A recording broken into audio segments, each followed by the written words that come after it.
मुझसे अली का जिक्र मत किया करो। अलमास,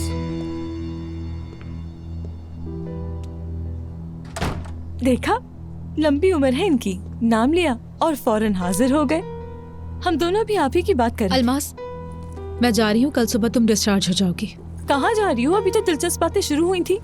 देखिए अली साहब, मैं आपके भतीजे की माँ हूँ, फिर भी अली साहब कहा है क्योंकि आदत है मुझे, लेकिन बाद में नहीं कहूंगी मैं।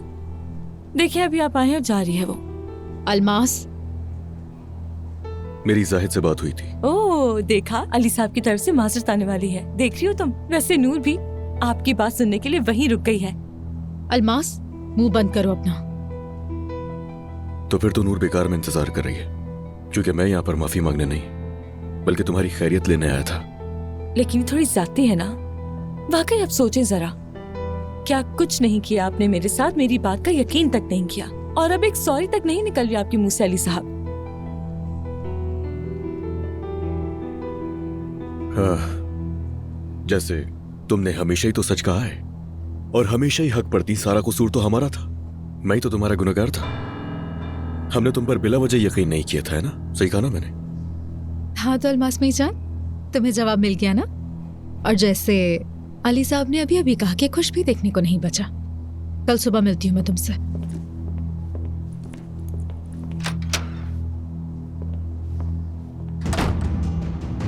देखा, अगर सॉरी कह देते तो वो नहीं जाती यहाँ से।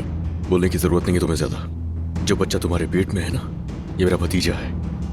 इसके लिए हमारे दिलों में बहुत इज्जत है। मगर ये बिल्कुल मत समझना, तुम पहले की तरह तुम कोई घर के अंदर फसाद नहीं फैलाओगी, समझ गई? तो मोहतात रहना। ये बात जाकर अपनी एक्स वाइफ से कहें अली साहब। और वैसे भी किसी धोखाधड़ी से, किसी फरेब से हमारा काम नहीं कोई। हम तो अब आराम से हैं। नूर, बात सुनो। अलमास से तो माफी नहीं मांगनी मुझे, मगर तुमसे माफी मांगता हूं मैं। इतनी दफा माफी मांग चुके हो कि अब फर्क ही नहीं पड़ता। देखो, मैंने उस पर यकीन नहीं किया था, जिसकी वजह से मैंने तुम पर दबाव डाला। तुम सही थी, अफसोस है, इसलिए तुमसे माफी चाहता हूँ। अब मुझे क्या करना चाहिए? माफ करके गले लगा लो, यही कहना चाह रहे हो? पता है, मुझे कुछ दिनों के लिए फार्म हाउस वापस जाना होगा। मर्द की वजह से मजबूरी है ये मेरी। मैं चाहता नहीं था। वैसे तुम्हें इस वक्त यही करना चाहिए था, मर्द के लिए भी और बच्चे के लिए भी। तुम जो सोच रही हो वैसा कुछ नहीं है।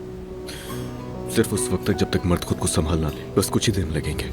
तुम्हारी वजाहत देना बिल्कुल फजूल है। नहीं, बिल्कुल भी नहीं। मेरे लिए तो ये भी बेमायनी है, लेकिन खैर मुबारक हो। हम दोनों ने अपनी जिंदगियों के लिए बिल्कुल सही फैसले लिए हैं। मोहब्बत बदुआ